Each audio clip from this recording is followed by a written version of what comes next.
What's up, everybody? This is the Hedge Mage, and welcome back to another Pauper video.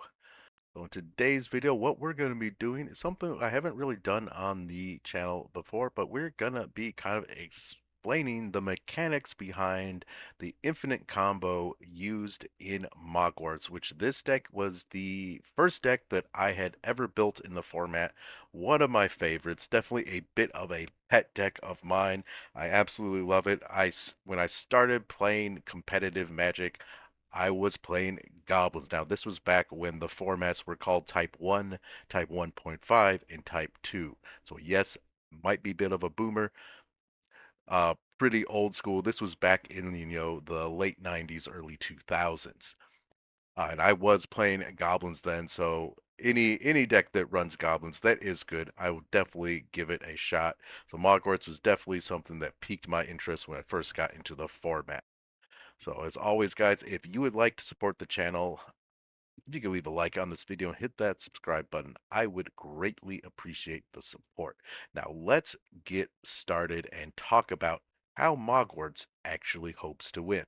So one of the key parts of this infinite combo is Skirk Prospector. Now what this card does, it's a 1 mana 1/1 goblin. So for 1 red, you get this goblin. You can sacrifice another goblin, or just any goblin rather, and add 1 red to your mana pool. And that's where this deck wants to do. What this deck does is it can create infinite mana, and we're going to be getting into exactly how it does that. So yes, so we can sacrifice goblins, create red mana. So key part of the combo here. Another key part is Putrid Goblin. Now, this card has Persist. So, for one generic and a black man, it's a 2/2 with Persist, which means when it dies, if it had no -1/-1 counters on it, you return it to the battlefield under its owner's control with a -1/-1 counter on it. So, definitely another key part of the combo. And so, basically, to create our mana, our third piece of the combo. So this is a 3 card combo to go infinite, though it's not necessarily a way to win yet. And I'll get into how we can win with Mogwarts in just a second. But basically, what we do here and how the mechanics interact with each other. So with persist, you put a -1/-1 counter on it when you sacrifice it to your Skirk Prospector, making a red mana. However, if you had played first day of class, what this does is whenever a creature enters the battlefield, you can put a +1/+1 counter on it and it gains haste until end of turn, and you can learn. Learn is probably the least important part of the card.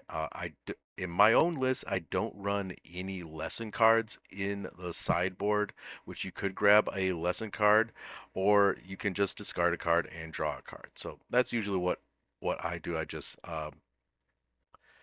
just discard and draw. I don't run any lessons. I don't think there's really any lessons in the legal in the format that are worth playing. That's my own opinion. I know some people do run lessons. I personally don't. So basically, what happens here when your Putrid Goblin comes into play with a +1/+1 counter? It also or a -1/-1 counter. It also gets a +1/+1 counter from first day of class. And what that does is that they cancel each other out. So then your Putrid Goblin has no counters on it. So which means as long as first day of class has resolved, you can sack your Putrid Goblin infinitely with your Skirk Prospector, thereby generating infinite red mana. Okay, and then what do we do with our red mana? So one of the probably best things to do is you're going to want to play your tutor in the deck, which is Goblin Matron. So Goblin Matron lets you search your deck for a goblin card and put it into your hand. So we have infinite mana, so just paying 3 mana, it's a no big deal. We'll play the Goblin Matron, and then there are a couple targets in your deck that you're gonna want to find. My deck usually runs uh multiple ways to win. Just because that is kind of a personal preference in the way that I play. So I'm running one copy of Flame Weave Invoker, which this is a way that you could then win. So if you use your Goblin Matron to grab your Flame Weave Invoker, you can then just deal infinite damage to your opponent after making infinite mana. As this for 8 mana, you deal 5 damage to target player. Generally, that's a pretty crappy ability, but since we're able to create any amount of red mana that we want, it's really no big deal to us. And then we got Dark Dweller Oracle, which is another card that you can tutor with your Goblin Matron. And what this does is that you can pay 1 generic mana and sacrifice a creature, exile the top of your library. You may play that card this turn. And so, since you already have First Day of Class and infinite mana with your Prospector, you can infinitely sack your Putrid Goblin to basically play with your entire deck. So, Dark Dweller Oracle is a very powerful card in the format, especially for this deck, and a key part of the moggwarts combo.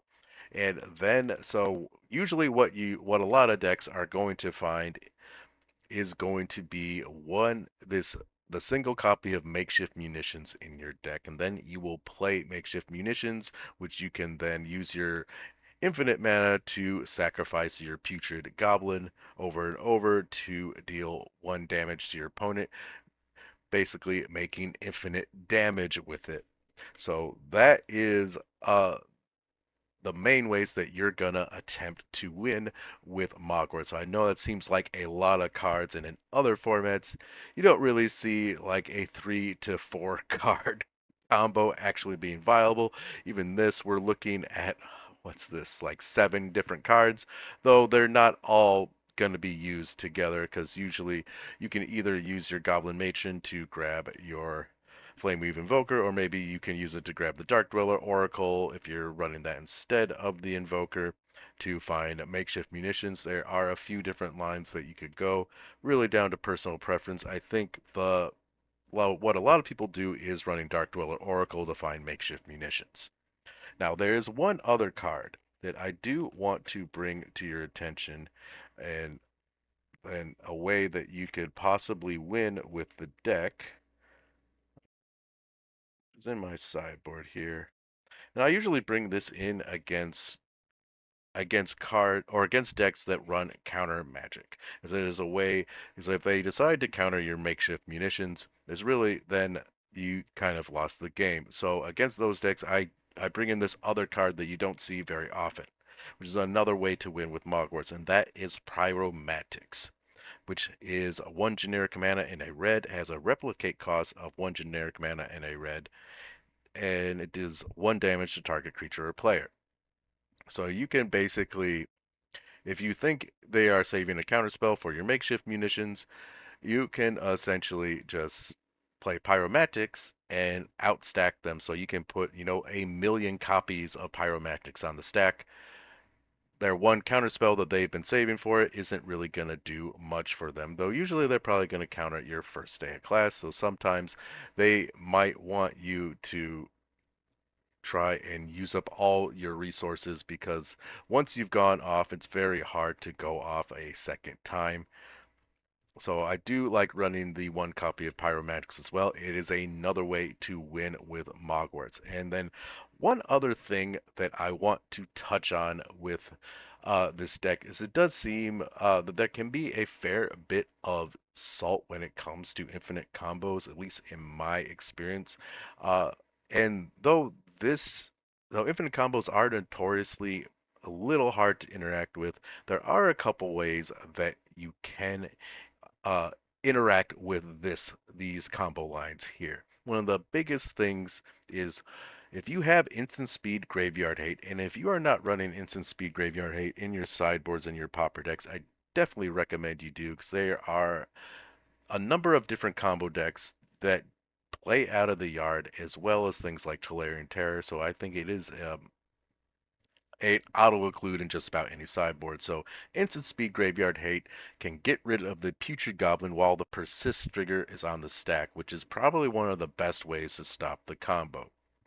Another way that you can stop the combo is by when they have the Putrid Goblin on the stack, or when they have their first day of class on the stack, you want to blow up their Skirk Prospector if it is already on the battlefield. Hopefully they don't have another one. The worst thing that could happen there is that they sacrifice Skirk Prospector to float a red and then just play another Skirk Prospector. But at that point, hopefully you have another piece of removal for that. However,